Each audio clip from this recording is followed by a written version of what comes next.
Hello guys, for today's video, samahan niyo ako ang mag-afbat sa anak ko. At bago nga ang lahat, ako ay magpapakulo muna ng tubig para sa gagamitin niya sa pag-afbat. Habang nag-aantay nga ako na kumulo yung tubig, ay nilaro-laro ko muna dito yung anak ko para hindi mag-iyak-iyak. Pero wala pa rin akong nagawa dahil iyak pa rin siya ng iyak guys.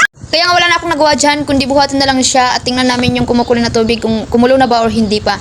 At dahil pagtingin nga namin ay kumukulo na, ibinalik ko muna siya dito sa walker at hinahanda ko muna yung towel niya para sa gagamitin niya pagkatapos ng kanyang pag-afbat. At pagbalik ko nga dito, ay iyak pa rin siya ng iyak guys. Makikita niyo naman sa kanyang mukha na inip na talaga siya guys. Kaya nga dito inayos ko muna yung walker niya at nagdali-dali na nga ako sa pag-ayos ng kanyang gagamitin sa pag-afbat. Kinuha ko na rin yung sabon niya at saka dinagay ko na rin yung mainit na tubig dun sa tubig na malamig para hindi siya lamigin sa pag-afbat niya. Noong una guys, trinay ko naman siyang mag-afbat or paliguan na walang mainit na tubig pero hindi talaga niya kaya guys dahil nga nalalamigan siya at iyak siya ng iyak.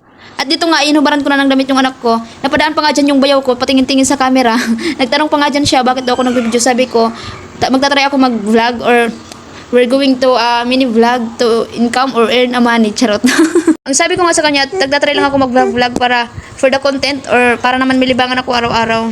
Pasensya na kayo guys kung merong maingay sa voice over ko kasi nga nandito yung yung anak ko, maingay.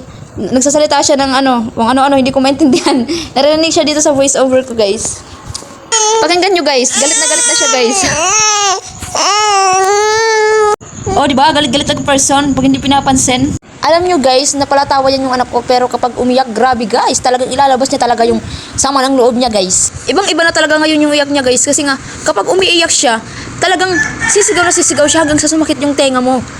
At alam nyo ba na napaka-mamas girl na to ng batang to?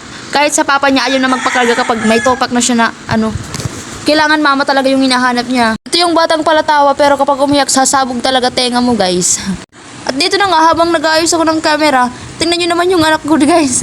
Nakadapa na sa kakal-ikot-ikot na hinak ko ng batang to. Natawa na lang ako sa ginawa niya. At dito na nga, ibibihisan ko na siya. Kinuha ko muna yung baby powder niya at saka yung mansanilya at saka yung pang powder niya. At kinuha ko na rin yung damit niya para sa kanyang susuotin ngayong gabi. Tingnan nyo naman guys kung gaano kalikot talaga yung batang yan habang nag-prepare ako ng kanyang susuotin. Pasensya na kayo guys kung malabo yung quality ng camera ko kasi nga hindi to iPhone. Android lang to, Vivo lang to. Pasensya na kayo kasi wala pa akong pangbili ng iPhone Pro Max. Sa mga nagtatanong dyan kung bakit ngayon lang ako nakapag-upload ng video, na-storage kasi yung cellphone ko, hindi makapag-video guys.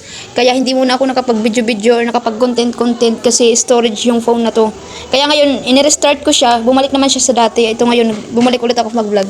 Sana patuloy niyo pa rin akong suportahan kahit ngayon lang ako nakapag-upload ulit. Sana nandyan lang kayo palagi para suportahan ako. Maraming salamat sa inyo guys. Bye-bye!